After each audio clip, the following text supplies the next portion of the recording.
Ladies and gents, for those I haven't met, Brigadier Tony Rawlins, Commander 7 Brigade, I just want to say at the outset, thank you very much for all of you for making the effort to come along today. It's particularly for those who've travelled from overseas and or from other parts of Australia. For those who were here in April, you will be aware that we ran a Hybrid Warfare Symposium back in April. That was designed to inform us, because 7 Brigade was in the ready phase, was going to fight as a hybrid OPFOR on Exercise HAMEL 16, which is what we did this year.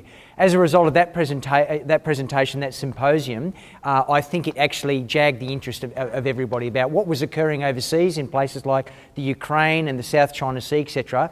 It really did precipitate a greater deal of interest. We then sat down for a period of months, analysed that, and we fought as a hybrid OPFOR on Exercise HAMEL.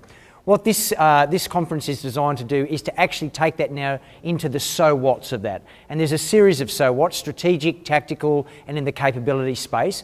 And we have put together, on behalf, and Peter will get up in a moment, ASPI agreed to come on board and add a level of professionalism that we wouldn't have been able to achieve with this. We have some fantastic academics and obviously practitioners talking to you today about hybrid warfare. This is not going away, and you will learn throughout today what the hybrid, whether it's new, whether it's old, whether it's a refresh, whether it's a redux, what it's actually meaning for the contemporary warfighting as we go through there. One of the great things about today is that it's being captured, so this will actually form one of the topics for professional discussion and discourse on a new site that's been opened up by DG Tradoc called the Cove. Peter, without further ado, if you could get up and open the conference. I really appreciate you coming on board for this, mate. Thank you. Cheers. Thanks, Jane. Well, ladies and gentlemen, good morning. We're going to spend 2/3 of a day talking about hybrid warfare. Where to from here? Let's have the next slide, please. And I'll just quickly take you through what the structure of the day is going to be, starting next with an address from Dr. Philip Carver. Those of you who were here in April will recall Dr. Carver spoke by Skype. He's got incredibly deep experience of many areas, but in particular of the Russian campaign in Ukraine. And so he will be our first speaker. Next slide. Then we'll get a debrief on HAMEL, which I guess many of you were on, so now you can hear what people think about the outcome. Next slide, please. And then we're going to talk about the business of developing a counter-hybrid strategy. Professor Michael Evans from the ADC, I think, wouldn't object to me saying he's a bit of a skeptic about hybrid warfare. You see me there, I'm smiling because I've got a microphone in front of me. That's my natural environment, so I'm happy to talk on pretty much any issue. And then after that, we're going to go to a brief on hybrid warfare and future defence capabilities.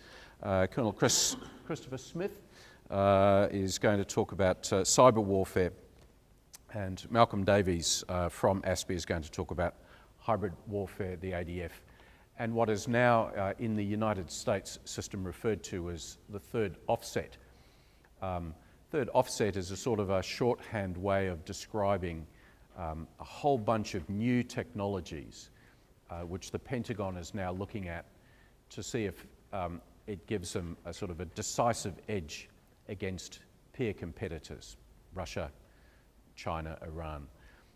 And the sorts of technologies they're looking at: laser devices, railguns, hypersonics, perhaps most importantly, the application of artificial intelligence to defence systems. So Malcolm will talk about that. Next slide. And then the two magnificent lions, Brigadier Rawlins and myself, will come back to close the session at the end of the day. Now, next slide.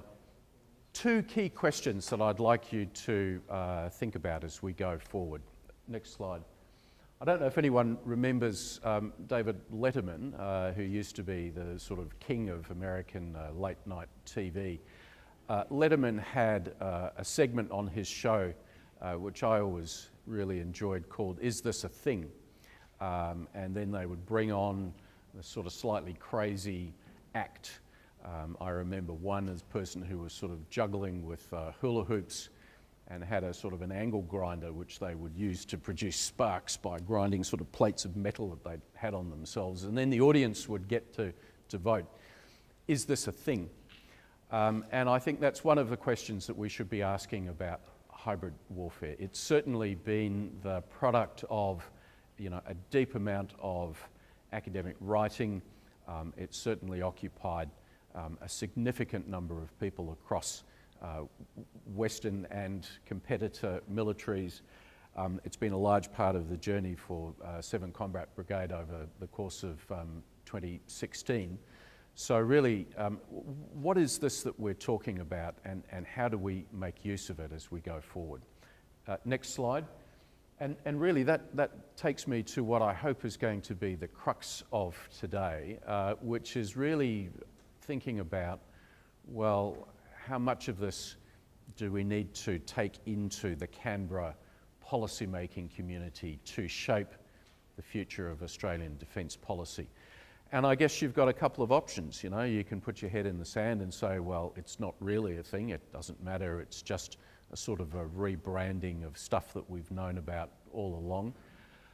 Or alternately, maybe you go down the path of the American marching band and sort of give it, a huge degree of emphasis and priority, or maybe something in the middle.